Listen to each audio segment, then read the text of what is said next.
Welcome back, ladies and gentlemen, to LCK Summer 2020. I'm Atlas. I am joined by the lovely Wadid here for the final day of the regular season before we head into playoffs. It's an exciting one, not necessarily for the standings, but definitely to find out what we're going to see in those playoffs, especially, of course, in our first match. But Wadid, how you doing, man? How's life from home? Oh yeah, I'm doing great, yeah. Even though outside it's kind of going crazy because of COVID-19 issue, but yeah, in my home everything is fine, you know. So stay at home, play some games, guys. Hell yeah. I think it's the same sort of worldwide. Even if you're in an area where things are theoretically calming down, they're probably not, so still stay safe. Another thing that's happening here in Korea is there is a typhoon on the way. So hopefully, we're going to be able to stay inside and stay safe for that as well. I mean, it's definitely a very good excuse to make sure that we're not going outside and getting a virus because it might be underwater. It's all crazy over here. Yeah, I mean, it's okay. Still, we're going to have LCK match today, and it's going to be really interesting because it's just right before playoffs, right? And if this match goes crazier than we usually think, then it's going to be really interesting playoffs. So, I mean, it starts right away after this match, right? This week or next week? Yeah. It's going to be Wednesday next week. We're going to start with the wild card. As you can see, guys, playoffs are locked for first, second, third, fourth, and fifth. Our first one will be T1 versus Africa, which will be on that Wednesday like we were talking about, followed up by Friday being either T1 or Africa up against Gen G. Certainly some exciting matches, and I'm looking forward to seeing exactly who's going to be in form for the playoffs. Oh, yeah. Because, of course, we know, T1, they often just come online for the playoffs. Gen G have had an issue with not necessarily doing that if we're going to revert back to spring. So a lot to learn with it. Oh, yeah. I think T1, even though they lost against Damwon Gaming, it's just Damwon Gaming, right? And this match is actually doable for them, even though they won against a lot weaker teams. People might thought that, oh man, T1 has a pretty easy schedule, but I think their performance was actually clean than before, you know?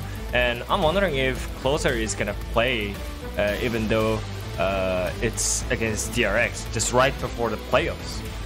Yeah, I'm sort of feeling like this match is teetering towards T1 is looking stronger because, I mean, DRX didn't look good up against Solo on Prince. So I don't know what that means necessarily moving into this match. I think it's a really difficult one to call when it comes to form because, I mean, we've been watching what Damwon's been doing to teams here in the LCK. Damwon, I feel like if you lose to them, that's all right. You know, everyone loses to them. Man. It's very different. Whereas DRX dropping a game and having a tough series against Solo on Prince, that's almost inexcusable for a playoff team. And also, their drafts sometimes, it's yeah, they're trying something, but it's just so weird, you know? If you're a strong team, just have a clean performance, you know? And so many times DRX showed up a lot of try out drafts, and this time around, it's not a time to try something in a draft when you're playing as T1.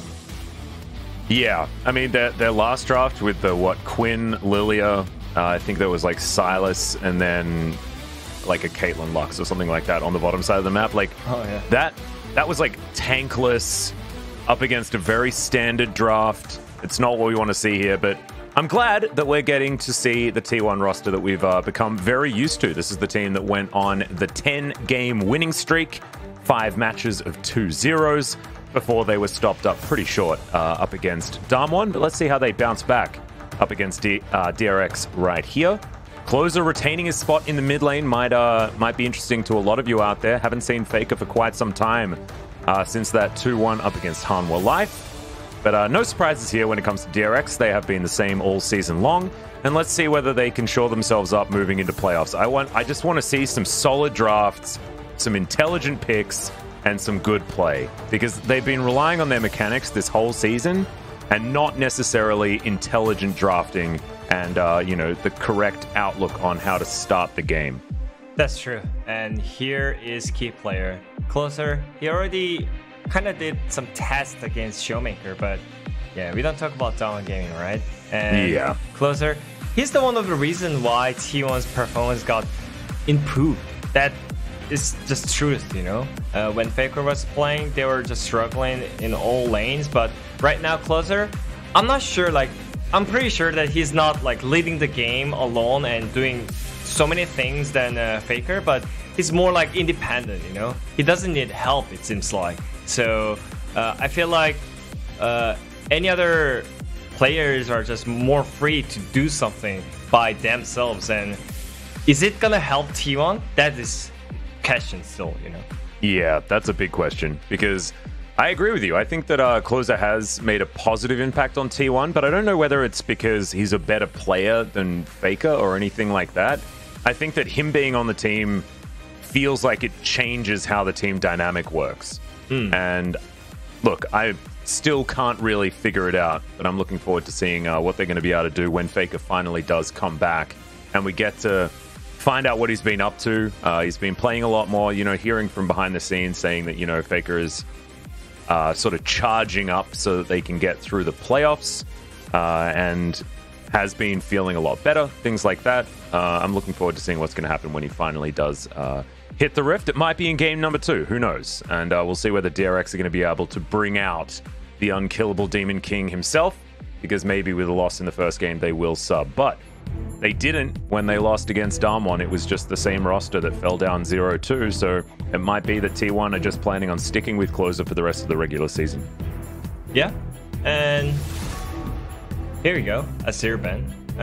So many times when DRX plays serious in draft, they always just blind pick Azir. So I think this is one of the great card to just have a ban on blue side. And I'm wondering if they're gonna do some tryout drafts, you know, like Genji Damwon yesterday, because Genji they never played Senna in a Summer Split, but they tried and it worked out, you know. And also Damwon Gaming, they tried a lot of new team comps. So I think T1, I mean, I really feel like T1 is just gonna play to win, you know. Oh yeah, and I think they're gonna play pretty standard. Yeah. When it comes to the draft as well. But let's see what's going to change. We are, of course, on 10.16, so there have been some updates. We'll see what DRX are going to have for T1 here today, as well as already the Caitlyn and Lucian to be banned away. Of course, DRX love Lucian. They play it in 3 lanes. And just not wanting to see any of the T1 members try and take that one away, so they're just going to ban it themselves. Final ban coming in here. Volibear is available. There's a few other champions that are still up. Lilia might be worth a look in, but it's going to be Zoe that hits the bench. Of course, Chovy hates Zoe, and Closer plays it almost every game, as Lilia is going to be priority picked. Okay. I mean, there is still so many questions around Lilia, you know? So many people that already know that Yone is OP champion, but yeah, not sure about Lilia, you know? And I think it's still... It looks fine, you know, and it really depends on players' experience and the mastery on that champion. And I feel like Kaz, he was always good on AP champions, but it's really great to have those kind of team composition around her, like Renekton, or like strong AD CC champion, or like Bruiser on the top side. And that's why you always set up with Renekton, but DRX, they just picked out. And they're gonna prepare another AP.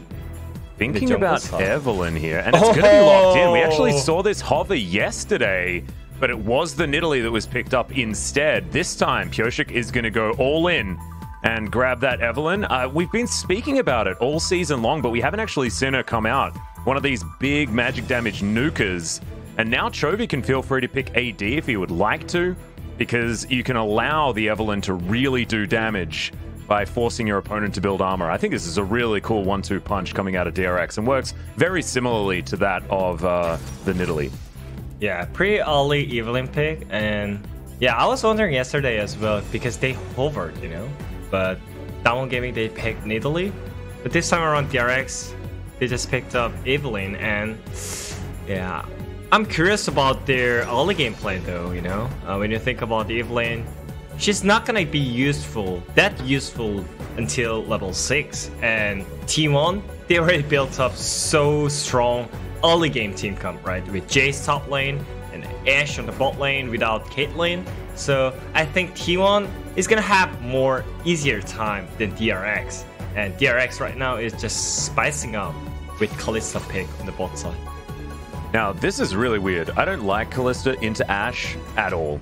I think that Kalista gets pretty much countered by the champion. You slow Kalista's attack speed, you're going to slow her movement speed as well, right? Because she's not going to be able to martial pose as much. That's true. So I think it's a little bit of a self-counter pick here, but it's Deft's Kalista. So he's very confident on this champion. And now they're going to focus out the bottom lane of T1 and see whether they can take effort off as much comfort as possible.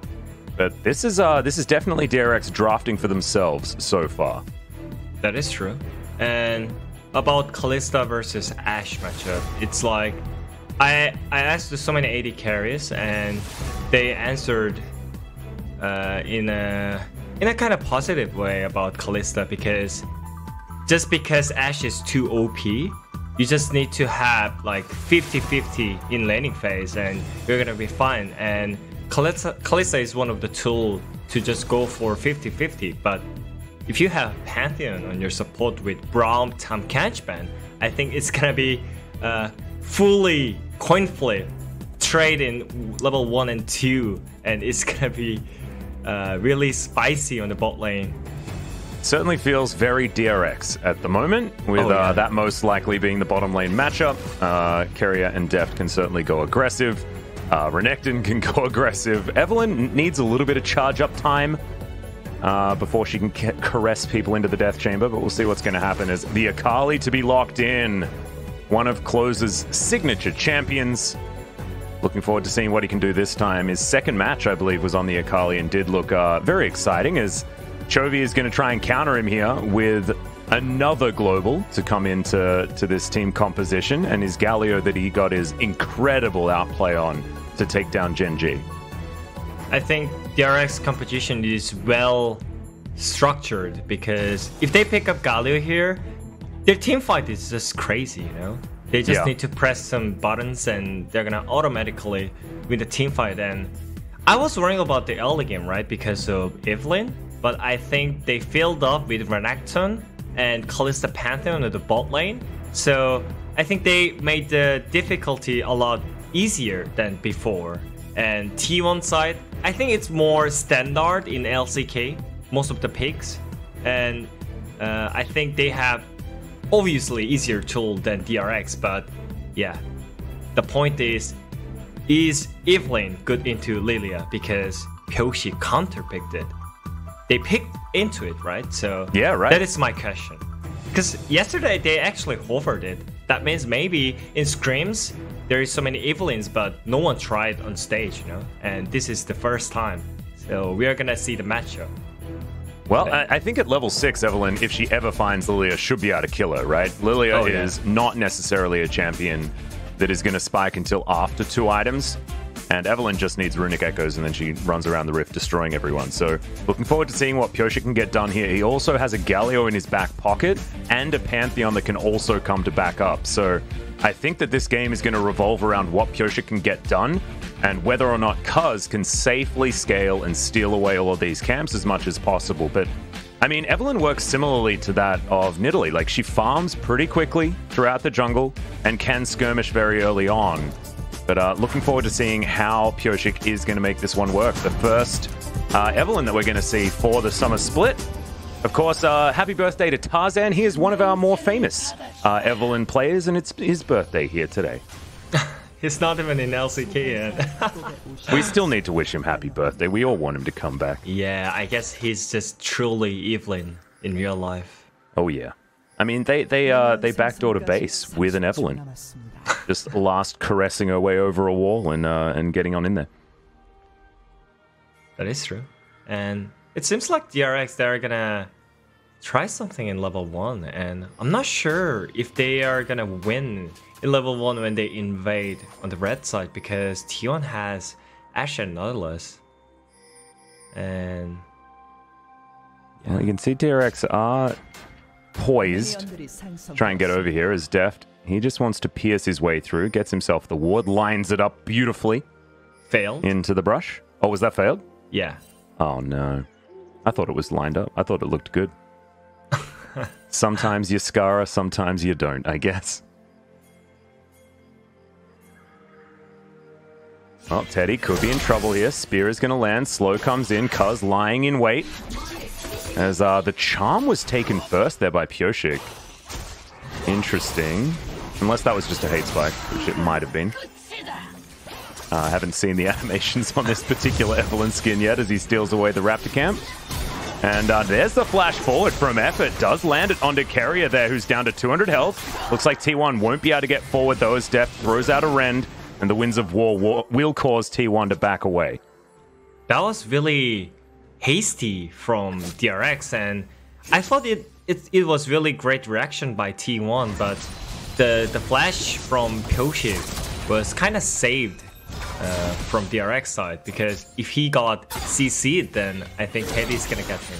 But yeah, kind of traded, but I'm not sure like if it was needed from DRX, but I feel like they just want to make it confused for T1 side, because as I mentioned, the difficulty about the team comp is like for T1 side, you know, and a lot easier. Yeah. So they just need to make it random a little bit. And well, you can see Cuz is coming on over, looking to try and steal this one away. But watch out Eep to get rid of a lot of these minions as Pioshik's at 200 health, and he's going to be spotted by this ward. And in goes Cuz now, down to 100. Yeah, no flash available as Pioshik tries to turn it around, but he's not going to be able to. Flashes out immediately, and even gets the flash out of Chovy. Things not going well for DRX early. Okay, I mean, they had the zombie ward, but Cuz already spotted that, and he had the sneaky moves, and already have a great jungling than Evelyn at level 2. Because of the invade situation, right? Evelyn lost her flash, and that made out this outcome. So that was my question, you know. Was it actually good situation for DRX? The answer is no. Absolutely not. As Evelyn forced to head towards the Gromp. Shuriken back there from closer to get a lot of work done onto Chovy there. You can see already both of these mid laners have been through both of their potions. As they do finally dissipate. Looking forward to seeing whether Chovy can continue to lane very effectively, as we do have some words from him. Chovy has good insight into the opponent's weakness, and his laning phase is very strong. He's always been performing well. It's going to be a good experience as he lands another backflip there as Deft down towards the bottom side. The Ignite has been put down, a lot of sticks, as Teddy not going to die just yet in the last tick of Ignite. Not enough, but he still has to go home. Summoner straight and DRX got better one. Because it's just Kalista Pantheon, you know? If you have lane control first, and those two spearmen's just gonna poke you down under the turret, and it's just power of the Kalista Pantheon, and I think it was just fine for T1 side, because their kill potential is just way too high than any other duo lanes on the bot lane, right? And they didn't die yet, so everything is going great, and it seems like Closer is having great laning phase on the mid lane, is way more impactful. Well.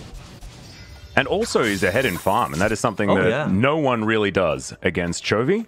He's just really good at clearing minions. As Deft. Okay, interesting. Spent some time in the alcove there just for fun. As wants to stop some backs, as you can see.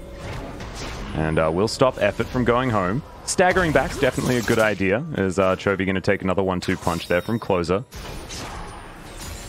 Not the greatest experience here for the Galio right now. Is Carrier just looking to hold on to this minion wave for as long as possible. Yeah.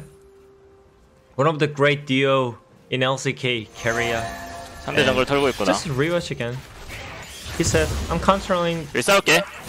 I'm 이번에 gonna fight 노플이야, here. 노플. Evelyn no flash. 노플이야. 달려도 잡았고. I got him. Easy. Easy. And that is going to mean T1 has about a 600 gold lead here at this stage. Checking in on the top side, of course, generally not the greatest experience for Renekton in this matchup. And I think Doran would have been relying on Pioshik to get up there and actually try and affect this, but much harder now that he's died so early into the game. And Canna's Jace, also a difficult one to deal with, as you can see. 80% win rate, not bad at all. Decent. And Evelyn is all about level 6, right? And yeah, nothing's gonna happen. But after level 6, actually DRX has so many tools to help out the side lanes with Galio ulti, Evelyn's passive, and it's all about just have no situations happening around the map before Evelyn's level 6, and their bot lane, they're using their advantage, you know? Advantage from the ban picks. They're just snowballing from 2v2s, and I think that's one of the reasons why DRX is just looking so strong. Even though they have really bad early game competition, they always put some early game part on the bot side, and that helps so many times when DRX is preparing for mid game. And it feels like Pyosik is kind of getting out jungled by Kuz this time around though. Maybe because of the invade situation, but after that, I think just Kuz is having so much better jungling in the jungle side, and the vision control. Already have so many visions around the both side river and also enemy jungle on the top side, so it's really easy to play against Evelyn right now. That means your Jace can push 24/7, and also your Ashe and Nautilus can play similar. Well, Carrier might get tagged. No, bowling ball going to go wide as Chovy is in the area. Does a fair bit of damage there with the Q. Okay, Pyosik didn't clear the control ward on the Raptor side yet. Oh no. That's critical, by the way. That is actually critical because for Evelyn, it's really important to hide her position, right? It's just champion itself.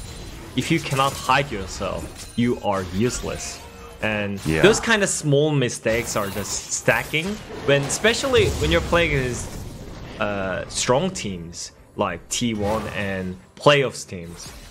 Those small mistakes are gonna change so many different things, and still, Pyosik is level 6, so he's gonna try something on the bot side, but I'm not sure if it's gonna work. Lilia is on the top side. Maybe. Yep. She might get spotted as well, as Pyosik has snuck into the brush down here. Does have his Demon Shade activated now that he is level 6, of course, as there's the stun. Immediately, Carrier takes a lot of damage. They do get the flash out of effort immediately. The DRX, they invest 4 people down here towards the bottom side and just get 1 F button. Yeah, great escape from effort, and Galio ultimate is way more impactful for the early game, and his first ulti is kind of wasted, and also Evelyn's position got spotted. During that, Lilia, she just did the jungling, and still better jungling from Kuz, and that first Galio ulti was really important for them because Pyosik was really useless until then, and first time he was trying, but nothing happened. And Dragon Tempo is just on T1 side, so I think they tried, but it was kind of optimistic ganking on the bot side because of the lane situation. And T1 is just automatically winning the game because of their mistakes. And T1 is just known as that team, even though it seems like they're not doing anything, but slowly you're getting everything on the map side. Well, you can see Pyosik gonna allure up Shelly here, as spotting the fact that Kuz was taking the dragon, he immediately gets to work. As you can see, Kuz making a beeline over there. We'll see whether he can get there in time. Vision available here for DRX, but it looks like Pyosik will be able to grab this with a smite pretty effectively. Oh, that bowling ball was actually pretty close. But this is the power of Evelyn. She just does a fair bit of damage. So he's going to be able to lock that one down without having to call the rest of his team over or anything like that. And this could help as far as getting some advantages in these lanes and getting some plate gold over for DRX. Yeah, they traded Drake and Heather, and it really depends on the usage of this Heather, because every single lane is kind of just having a hard time because you do not have jungler right now, and this is just having fun with Mana Moon and also Ashe and Nautilus. Just look at the vision control. Kuz is already having such a great moves towards bot side, and during that closer, I mean, he's not the mid laner who needs so many helps, you know? So it makes it a lot easier. And oh dear. Okay, not going to go for any dives here towards the bottom side. Just clearing out vision like you were talking about. Definitely effective, as Pyosik unseen at the moment. Having to get my mind back into the Evelyn state, as she does certainly warp how a gank is going to look, as she's going to walk underneath this turret here. The Allure goes down. CC not going to connect as Canna's going to flash himself out of the way. Teleport through from Closer, and now Doran could be in a whole host of trouble. The flash is down, and so is the Croc. It's 2-0 now for T1. Wait, what was that? Doran tried to flash on, but Pyoshik, he didn't react with his flash, and that was really unsynchronized play from their duos on the top lane, because they know that they're trading sides and they have headered, right? So obviously they could try a little bit aggressiver, but Pyoshik, he was kind of really passive, and even though his top laner was flashing towards enemy top laner, the CC chain was not coming out from them, and also the reaction from Closer was just on perfect timing, and T1 is just automatically getting every single thing on the map, and DRX. Yeah, looking a bit too easy here for these guys. As Cuz up towards the top side, Pyoshik at the bottom. There's the flash forward effort. No flash, remember, as the arrow will connect onto the Evelynn, but she will survive. The Nautilus not so lucky, as that's the first kill for DRX, but Cuz looking to try and trade back here towards the top side. Decent stun comes down as he clears out the minions, and Shock Blast is not going to connect. And so Cuz probably just going to try and steal away as many of the jungle camps as he can. I think that was really smart move from Pyoshik though. DRX forced out Jace's flash, so because of that, Cuz kind of forced to go to top side to defend his top laner, right? And Pyoshik, he didn't care about it. He just ran to bot side and forced it. I mean, it looked really forced, but you used header kind of effectively, and yeah, his pantheon is kind of available right now, and looking for the top gank with him. Yeah, in goes Carrier as well. Pyoshik not going to find that hate spike, but Canna is well and truly dead, and 2 kills now for the Eve. This is huge. They're going to rely on her to do a lot of the work in this game, and thankfully, after that first blood, she is able to get herself back on track with a couple of kills. That Runic Echoes, like we were talking about, just once you get that level 6, once you get that ultimate, certainly able to do a whole lot more work, and now he's ahead by a lot of gold actually in comparison to Cuz. Yeah, picking up some kills for free, and the bot gank was really impactful as well, because your Pantheon is kind of active from that, and those active plays are really needed from Evelynn. I mean, this play was really silly, I would say, because they didn't CC chain with flash and couldn't pick up the kill. And because of that, T1 was really ahead. But Pyoshik, smart move again on the bot side. You forced Nautilus flash last time.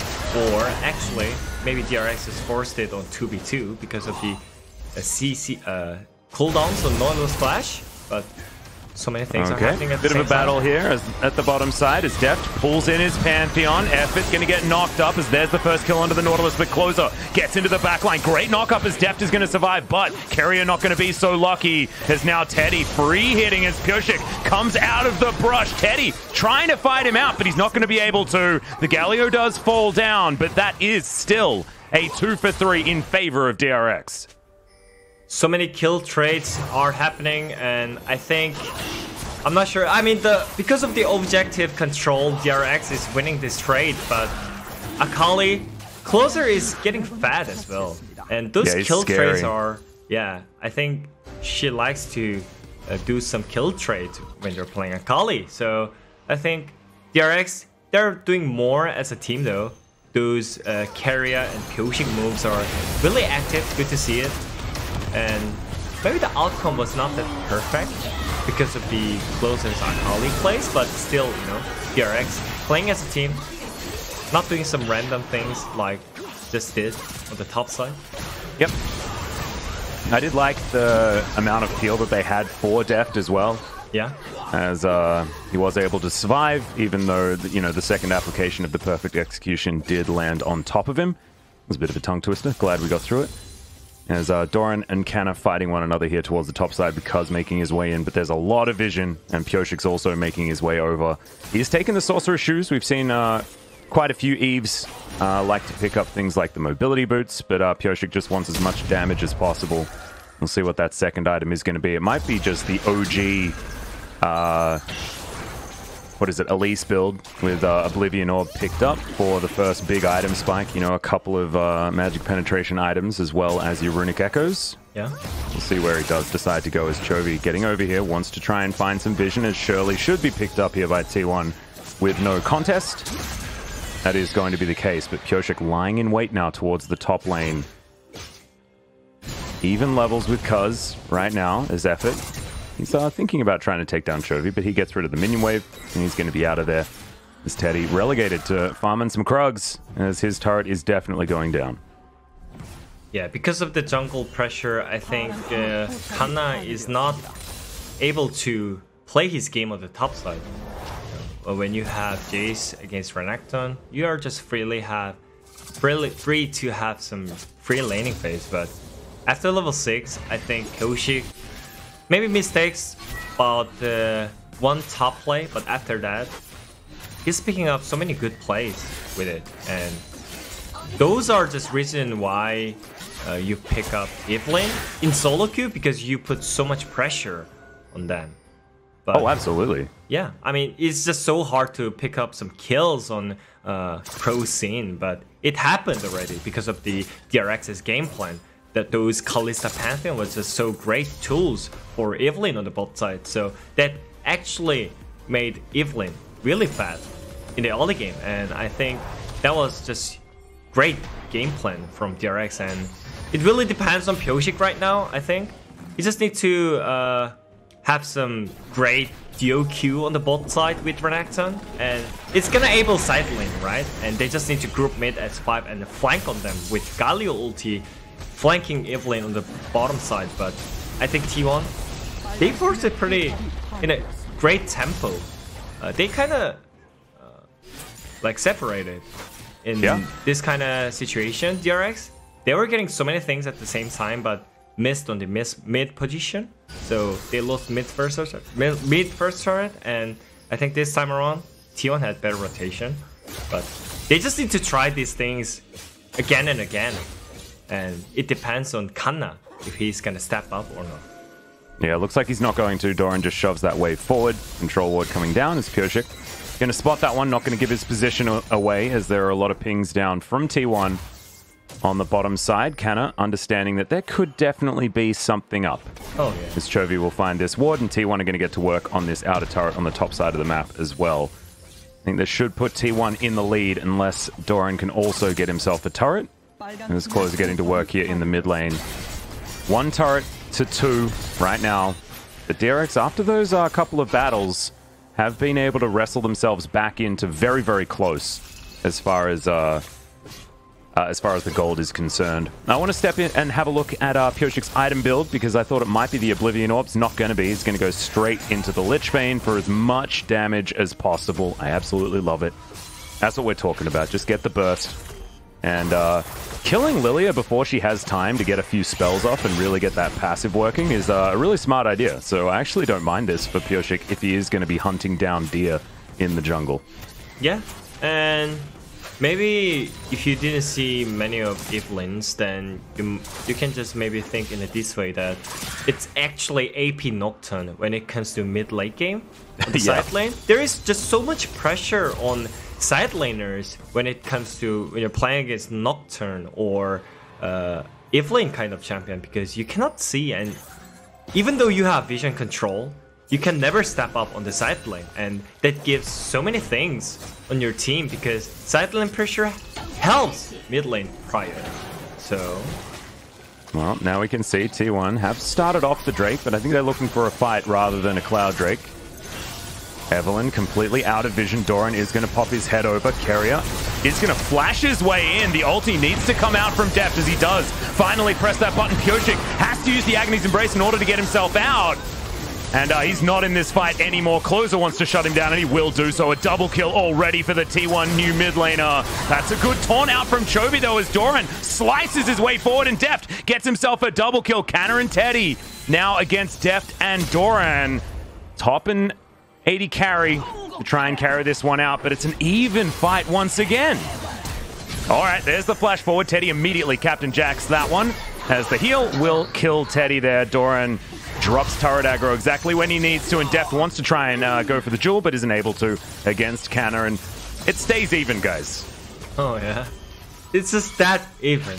I thought DRX had the better positioning, but because of the efforts first hook, he actually canceled the Pantheon stun, so that fight kind of made even though DRX's position was just so much better for the fight. And after that closer, his Akali was just so great in a backline, and right after that just Chovy with the 4-man stun right into the face again. And just so many fights are going around, and those two teams are just having so high quality of team fights, so I'm just glad to watch this. Yeah, it is definitely bloodthirsty as DRX are going to teleport in. They still want to fight for this. We're going to go take 2 with a whole lot of buttons now on cooldown. Grand Skyfall is there if DRX are looking for an R button, and we've got Lilting Lullaby, we've got an arrow there as well, as Closer has his ulti back available also. So T1 definitely more fight ready here than DRX, who are going to be able to take down the Drake, but a fight once again going to start. Doran immediately going to be taken down as Pioshik gets out of the fight, but Deft may not be as lucky this time around. Keria has the shield, but he doesn't have his life. And DRX do get out a couple of members, but they're going to lose 3 in the trade, and T1 walk away victorious. T1's team fight setup is just so much better than DRX that was, and the engage from Teddy was just so perfect in the right timing, and also just jumping in closer at the same time, and just their poke potential is just so much better long range than DRX right now, and they're just using their team composition right, and their understanding about their team comp is just so much better than DRX, it seems like, because when DRX has no ultimates, they're kind of useless. Galio, Evelyn, and Kalista, those champions really needed their ultimates, but T1, they don't really care. They just need to have better positioning. They just need to not getting flanked by Evelyn and Renekton. And this time around, they could spot out all the members from DRX, so team fight was just way more easier for T1 side. And this is really impressive performance by Closer, actually. Yeah, really, really cool. I just don't think that T1 should ever lose that sort of team fight, though, with DRX missing most of their ultimates. They only had Grand Skyfall, and that wasn't even available to be used based on the positioning of the Pantheon. So, a little bit unfortunate. It's the first time that we're going to see a more tanky version of Lilia. Gone for the Dead Man's Plate this time around, also with a Spectre's Cowl. Generally, with this build, you still need Leandries, right? So, Cuz not going to be doing very much damage here, but doesn't seem to really matter, as they now have the Baron that they picked up off the back of that team fight. And DRX stay on the back foot. I think with that build, Lilia is like fruit flies, you know? It doesn't harm you, but it's actually really annoying. Well, she's going to fall asleep for the moment, and is going to survive. Closer splitting on the bottom side. This T1 looking to siege with their 4 members here. Chovy tries to dive forward, but as you can see, bowling balls, everything's sort of just flying on in. Chovy using his proto belt, and you can't really get anything done here as Closer does have teleport, so if a fight does happen, the Akali cleanup could certainly be just around the corner. As the poke out, and also T1 just being able to stand here and deny DRX from stopping Closer seems to be working very, very well at this point in time. DRX just look like they don't know what to do. The wave is just perfectly synced by T1 side, and I mean, you have the timing, you know, when enemy team is just syncing wave with the Nashor buff, you just need to engage on them. But because of the poke potential from T1, they lost the timing, they lost the tempo. That's the reason why DRX seems like a bit lost here. And just look at how cleanly T1 is just rotating towards outer turrets. You know? It's just like using their team comp right and having a better knowledge about the game, I guess. At least in this game. Definitely true. Keria looking to try and jump on top of Canna here, as it looks like DRX will be able to... Oh, yep, just going to be able to get the Rift Scuttler. Good try there from Canna, who will get himself a Constellation blue buff. No, he's going to give that one over to Closer. A little bit unfortunate there, but energy regen always fantastic for the Akali. especially after a couple of her nerfs. Yeah. And one thing is really weird from DRX side, because before, when Evelynn was really bad with 3-0 KDA, they were looking for side lane plays, right? Not looking for teamfight 24/7. But at some point, it feels like DRX is kind of forced to do something in the teamfight when their team comp is not built around that, actually. And yeah, they need to catch people in side lanes, right? Oh, like, yeah. They need to use their Grand Skyfall and their heroic entrance in order to create like skewed fights, especially around POSTGAME, who can get into positions that can be confusing. Shock Blast going to land onto him, speaking of which, as the flash comes out to dodge to the skies. Allure comes forward, but POSTGAME not going to be able to find any CC. He will just slink away, now looking to go back home and try and join the defense here. As T1 have themselves a 5,000 gold lead. Cloud Drake going to be up in 14 seconds time. And T1's certainly going to have a pretty comfortable rotation over there if that's where they want to go. Baron up in 2 minutes time. So not really going to be traded or anything like that. Yeah, if they really want to do a team fight, then they just need to engage right away before they get poked. Otherwise, they're gonna get kite. And yeah, I mean, you cannot even engage on form, and then the map rotation is gonna just fall down. So either you just need to play side lane only and look for backdoor ending. Otherwise, just look for instant engage from the Vernacton flank with Evelynn, with the Galio ulti on the top. Otherwise, I think T1 is just gonna get every single thing on the map, and DRX is not gonna do anything. And that seems to be what's happening right now. Yeah, that is happening because they're not doing anything either on the map from DRX side. Well, good news for DRX. They have a 26 gold lead by Deft in the bottom lane. Bad news is that Closer is extraordinarily far ahead of Chovy. Yeah. 2.3 thousand gold is nothing to scoff at all. In fact, that's he has over half the gold lead just on himself in that mid lane as Koshik. The flash forward there onto Cuz, but he's going to flash out. Flash in from effort, but he lands onto a minion. A lot of that CC soaked up by Chovy is into the backline. Goes Doran. He looks for Cuz, but Cuz is so tanky. They're not able to kill him. The new look Lilia with these tank items. I thought Dead Man's Plate was going to come in eventually, but only tank items? Just ridiculous. As Canna chases down the Crocodile, turns him into a handbag very comfortably. And T1 walk away with a kill, and now into a Baron that's going to be up in 13 seconds. And there's going to be no top laner from DRX for at least the next 35. I mean, obviously in real life, it's really hard to catch fruit flies. There is so many fruit flies in your room, and you cannot even catch it because it just flies. And it seems like Lilia is just so useful with those builds because you cannot even kill her, and she's still doing some damage, right? Yeah, the dots actually do a fair bit of work if you can just spread them around and keep that fight going for a long period of time.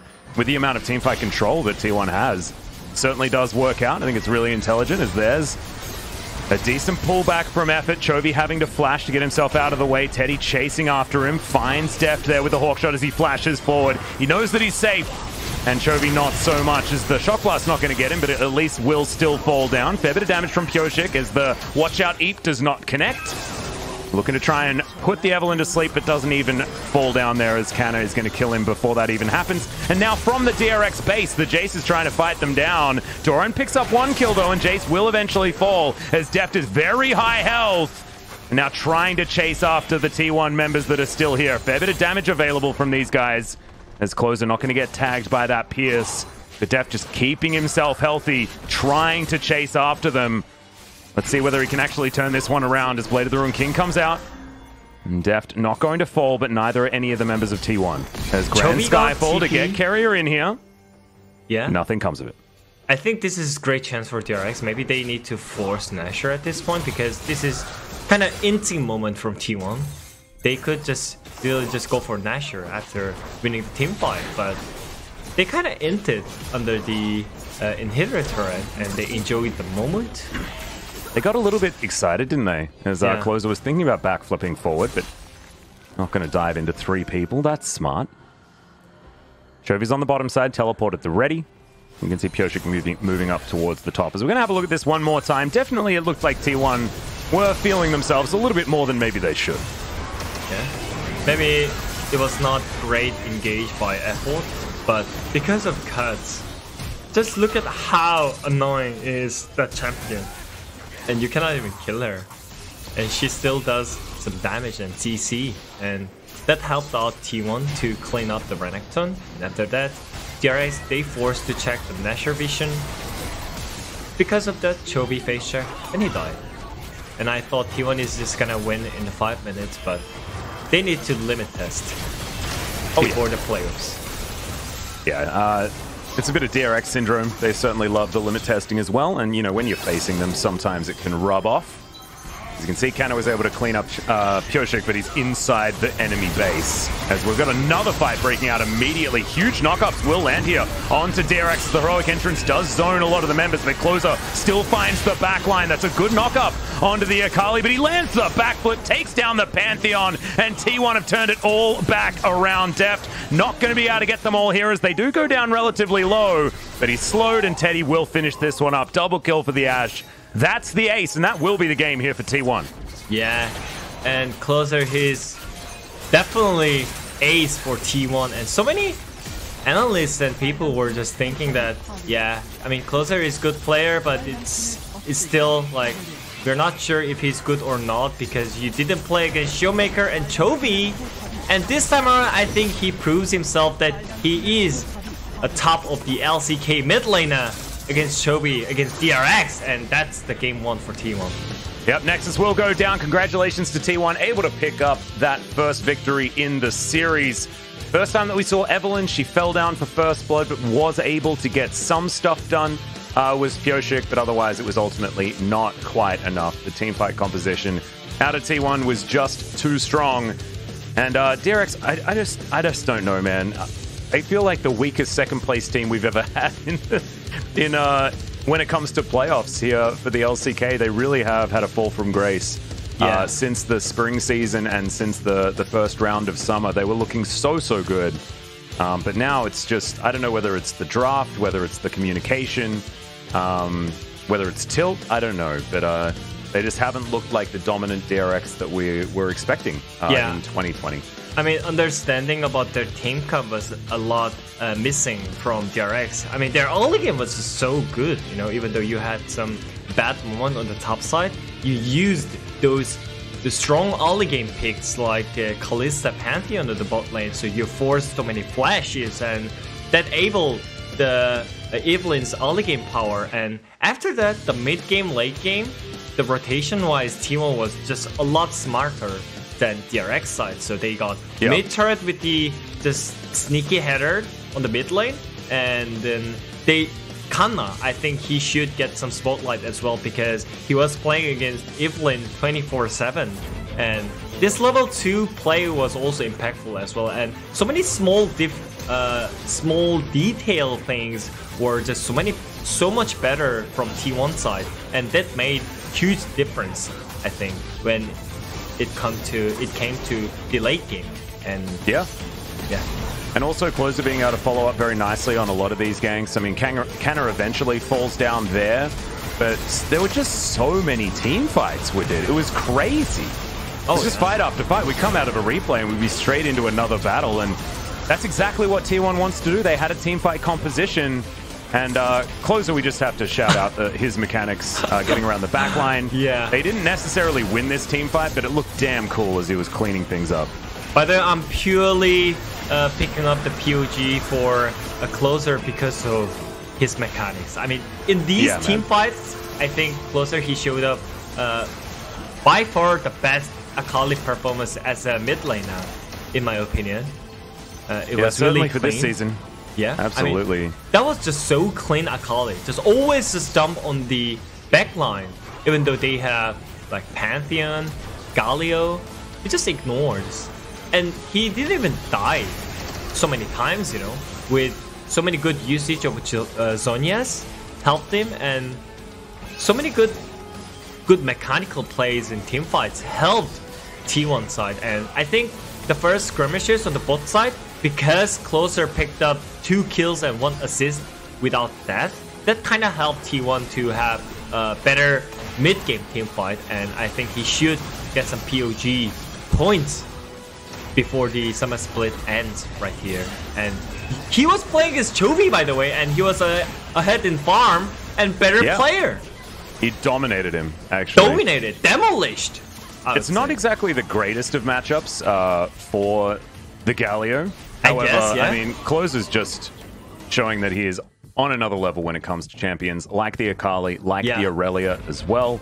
As we're going to see, Jace did a fair bit of damage, but I mean, that's him smacking on a handbag on the top side of the map. That's not necessarily a representation of what happened in a lot of these team fights, and he's Jace, so he gets a lot of poke damage down. And also, I don't know, man. Yeah, there is no excuses on Chovy because he picked this matchup and he failed. So that should be on him. And it was a pick for sort of team fight, right? And it was for team composition, being able to get those picks around the map. But it just didn't work. It just wasn't the right champion to go for at that particular point in time for the laning phase or anything like that. And maybe he underestimated Closer just a little bit.